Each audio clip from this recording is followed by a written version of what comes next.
Morning everybody, a cold but lovely bright morning, and following on from the Peugeot 504 Cabriolet which arrived yesterday, I just wanted to give you a quick walk around it in the daylight to give you a bit more of an idea of its condition. Obviously an older restoration, but the paint's held up very well really. There is the odd blister and bits and pieces, but it would clean up very nicely, I'm sure.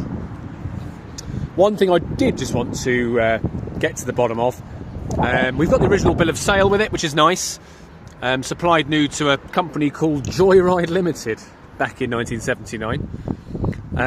The odometer, all Jaeger dials, the odometer shows 301,000 kilometres, and what I spoke to the vendor about was when it was last used in 2006, it had done 201,000 kms. And what he wanted to do was fit a miles per hour odometer and dials. I think they started doing that and then gave up, because in the boot is an MPH clock. In fact, I'll show you. But the Peugeot specialist that he used then told him that it was rather a complicated job, so not to... Oh, let's just put that down and see if we can get that to click down. There we are. But what he did say was they did start messing around with this odometer, and it's fallen down to the 3, so it now reads 301,000 kms. It should read 201,000 kilometres, which would make it around 124,000 miles. So that all rings true. We are selling this on behalf of a chap who has got two cars in the sale. The Sunbeam Talbot 80, which you saw yesterday. The interior, well, actually, this would clean up quite well, I think.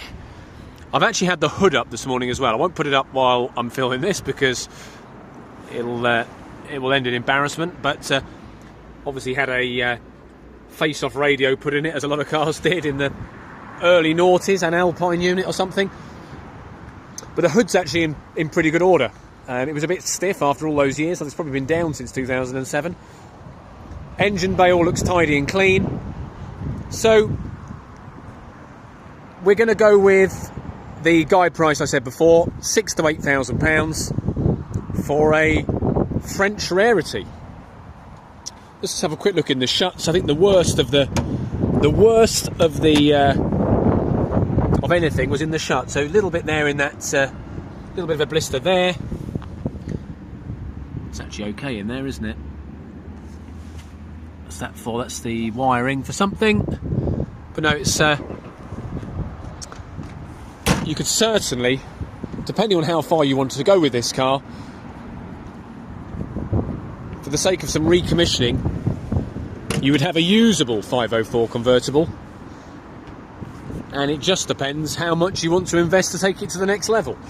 But I reckon, for those of you with the inclination and know-how, you could have this on the road for summer 2026. I hope this is helpful.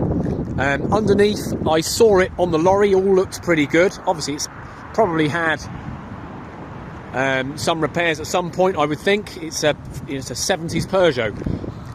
But it certainly appears a very, very sound Peugeot 504 Cabriolet.